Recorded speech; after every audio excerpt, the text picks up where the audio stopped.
Okay అండి, ఇప్పుడు నేను ఈ మిరపకాయల పచ్చడి వేసుకొని తింటున్నాను. ఎలా ఉందో నేను చెప్తాను. నేను ఫుల్ కనపడుతున్నా. వేడివేడి అన్నంలో చాలా బాగుంటుందండి.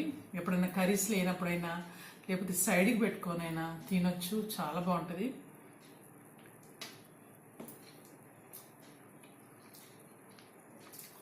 బాగుందండి, చాలా బాగున్నది. అన్నీ సరిపోయినాయి మనకి, ఇంకేం పట్టదు ఇందులో. మీరు మీ టేస్ట్కి తగ్గట్టుగా ఉప్పు, కారాలు, నిమ్మరసం వేసుకోండి. నేను మిరపకాయ కూడా తింటున్నానండి. తింటుంటే కర్ర కర్ర కర్ర అంటుంది, అసలు కారం లేదు. మిరపకాయ కూడా మనకి పులుపు పట్టింది.